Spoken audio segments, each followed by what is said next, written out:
Probably the most disheartening question I get asked, whether it's from a friend or a client, is, hey, Azul, hypothetically speaking, how much does it cost to get divorced?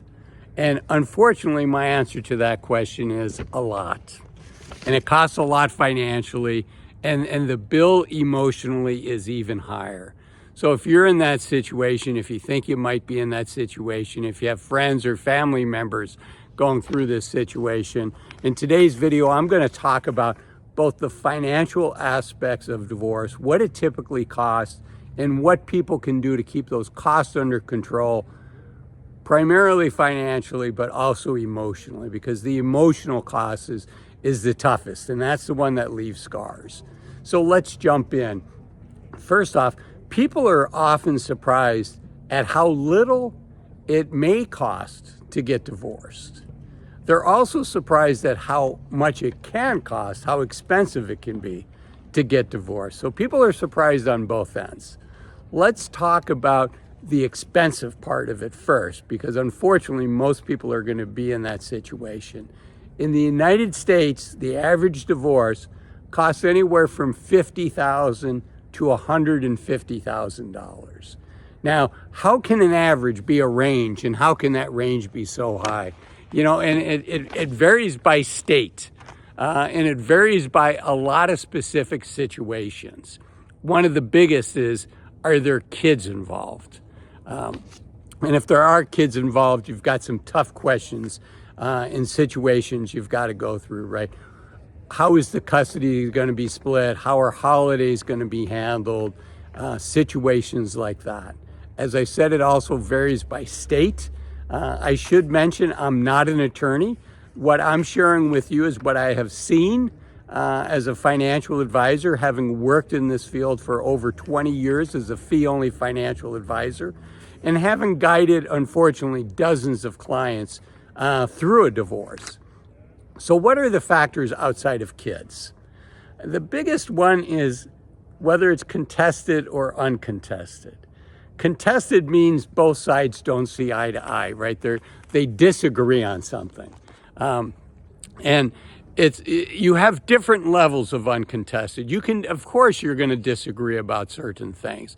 But the question is, are the two soon-to-be ex-spouses talking directly to each other and trying to figure out a solution, or are they going through their attorney? And, you know, oftentimes, I'm a big fan, obviously, and I'm biased, of having professional advice. Attorneys tend to cost in the United States, good divorce attorneys tend to cost $250 to $1,000 an hour or more. And so when the two soon-to-be ex-partners can't agree directly, then by default, you've got, you know, at least a $250 an hour lawyer talking to another $250 an hour lawyer. So that can add up very quickly. And that's one of the things I'm going to share with you that can be helpful, that can work to keep the costs low. You know, we're talking about a heavy subject here. Let me give you the view of a sunset here behind me as I talk about this.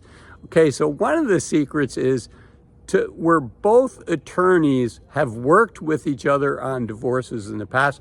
Both are divorce attorneys. I recommend that you use a specialist. Don't use a generalist for your divorce, right? There's just too sharp of a learning curve involved, and oftentimes people think they're going to save money when they use a generalist versus a divorce attorney.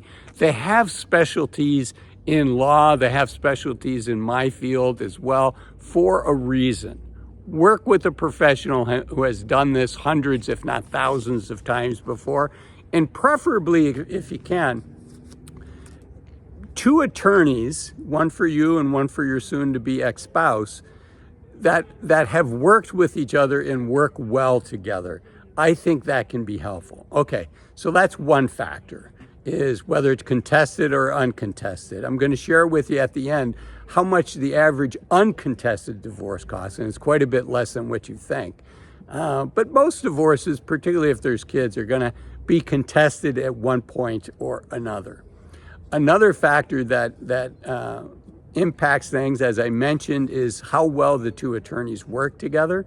and whether the two spouses are talking to each other. Another one, obviously, with kids, that can rack up the hours. But significantly, a piece of the process that can be quite expensive is what's called discovery, particularly when it comes to discovery of the financial assets. Are both spouses being completely transparent and completely open?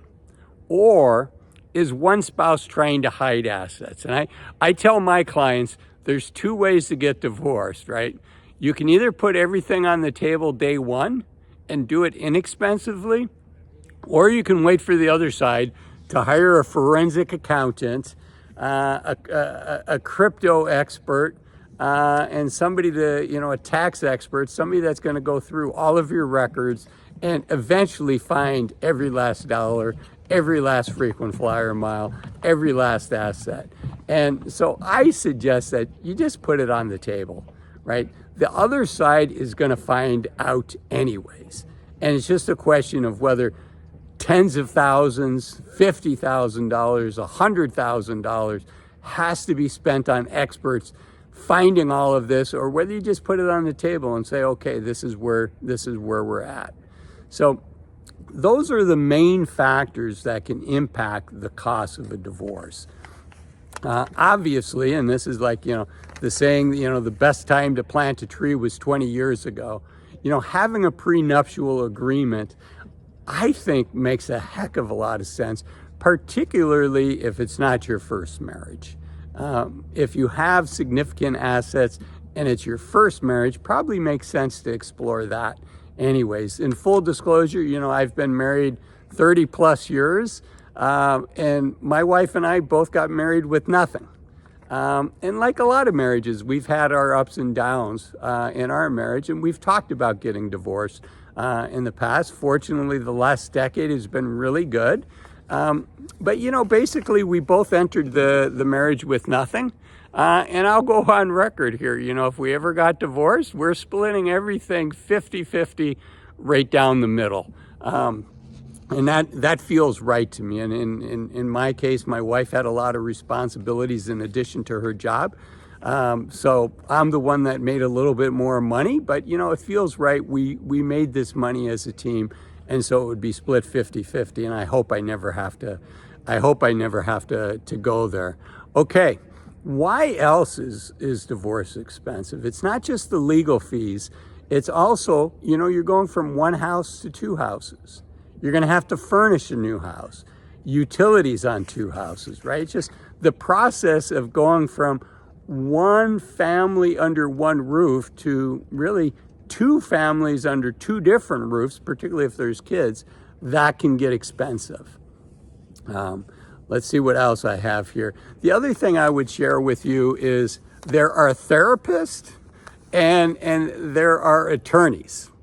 And don't mix the two up, because most of us can hire a really good therapist, at least, particularly if it's covered by our insurance, for a heck of a lot less than $250 to $1,000 an hour. So try not to vent to your attorney. Let your attorney do their job. They need to know who you are. They need to understand where your heart's at and what's important to you. But an attorney can be a very expensive best friend, and you're going to need a best friend as you go through a divorce. And hopefully you have that, either family or best friend or a therapist. Or for many people, and if I was ever in this situation, I'd want a therapist. So for many of us, including a therapist. But don't confuse your attorney for your therapist, because as I said, they can be a very expensive best friend, and you don't want to incur that expense if you don't have to. Okay, what about an uncontested divorce? Azul, you said at the beginning, people are surprised at how expensive it can be, but they're also surprised at how inexpensive it can be. What's the average cost for an uncontested divorce?